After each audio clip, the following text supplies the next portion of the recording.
રાજા સાહેબ એક પ્રસંગ છે, હું ઘણી વાર કહું છું, મને ટાણી યાદ આવ્યું. બપોર ટાણે એક રાજાને એમ થયું કે મારી આરે હાજીયા કરવા વાળા છે એ હાચા છે ખોટા છે, મારાથી ભૂલ થાય તો એમ કે બાપુ આ તમારી ભૂલ થઈ ગયો, તમારે આ ન કરાય, આવું બધું કેનારા છે કે પછી હા બાપુ હાજી હાજી જ કરનારા છે. એમ એક દરબાર હતા ને સાહેબ, એને આમ હલે તા કે ખમા બાપુ, આમ હલે કે ખમા બાપુ, આમ હલે કે ખમા, હું ગારાનો શું ભાંગી જાય, ખમા ખમા સોઈટા હતી. આવો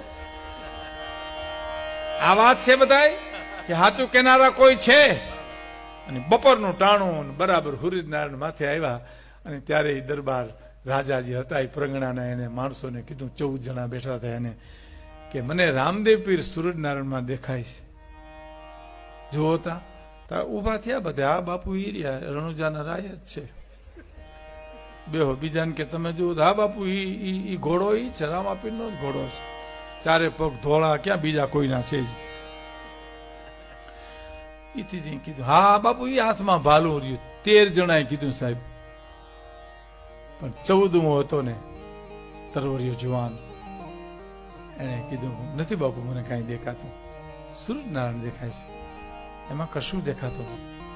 13 જણાના લોહી ઉકળી ગયા કે આ મરશે ને આપણને મારશે, કે અમને દેખાય બાપુને દેખાય ને તને દેખાતું નથી, ખોટારા બરાબર આંખું ખોડીને ફોડીને નથી દેખાતું. તમને બધાને ઉંમર લાગી ગઈ, હું તો જુવાન માણા, 21-22 વર્ષ ઉંમર, મારે આંખું ખેંચવી પડતી નથી, મને સૂર્યનારાયણ દેખાય છે. 13 માંથી એક જણો બોલ્યો સાહેબ, કડવા વેણ માણાને મારી નાખ્યો. હા એવા વેણ ને કાઢ્યો કે કોઈના દિલમાં ઠેસ વાગે છે. વાણી ઉપર વ્યવહાર માનવીનો છે. તોતડી જીભ હોય ને, તોતડી જીભ આપણી, તો એ આપણો વાંક નથી, ઈશ્વરે દીધી તોતડી જીભ, બીજું આપણે શું કરીએ, પણ તોતડી જીભ કરવી ને એમાં આપણો વાંક છે. તોતડી જીભ કુદરતની દેન છે, તોછડી જીભ આપણો વાંક છે.